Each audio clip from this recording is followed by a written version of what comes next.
Ed in corsia 3 Roberta Ioppi, atleta nata e cresciuta qui a Montebelluna, proprio alla corte di Branislav Dinic Bane. Ha vinto i suoi primi titoli italiani assoluti nei 200 d'orso, ne ha collezionati ben 8 ed è stata più volte medagliata agli assoluti nei 400-800 stile libero.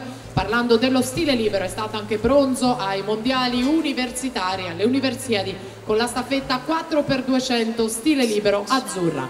Agnoletto che parte decisa 29,43, Ioppi vicina 29,50, Soldati 29,76. Teresa Soldati è stata argento ai campionati italiani giovanili in questa gara, nell'edizione però 2010 dei campionati. Soldati in sesta corsia, Agnoletto in 1 e poi la Ioppi lì in mezzo in corsia 3. 100 metri di gara con Roberta Ioppi che si porta al comando, 1:00,78, 10 centesimi di svantaggio per l'Agnoletto che vira seconda in 1:00,88, Aurora Ponzele intanto in terza posizione 1:01,72. Il primato della manifestazione detenuto proprio da Roberta Ioppi, 4:07,26, nuotato nell'edizione 2008 del meeting.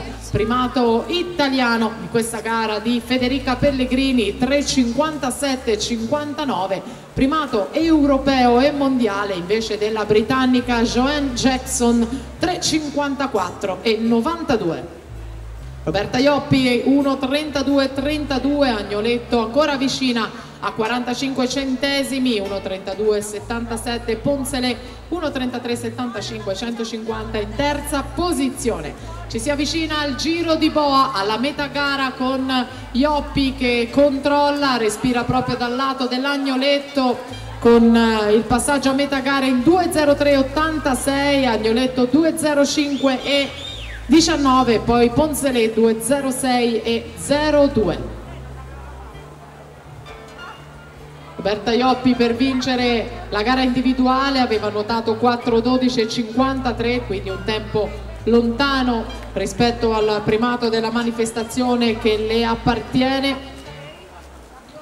Sta incrementando ora il vantaggio sull'Agnoletto, attenzione alla Ponzele che rientra, siamo ai 250 metri, invariate le posizioni, Ioppi, Agnoletto, Ponzele in prima, seconda e terza posizione. Roberta Ioppi ha vinto il titolo italiano dei 200 d'orso agli estivi di Ostia, alle Universiadi del 2011 a Shenzhen è stata quarta con la staffetta, ma bronzo alle Universiadi del 2009 e a quelle del 2007. Roberta Ioppi che continua a condurre ai tre quarti gara 3:07,69.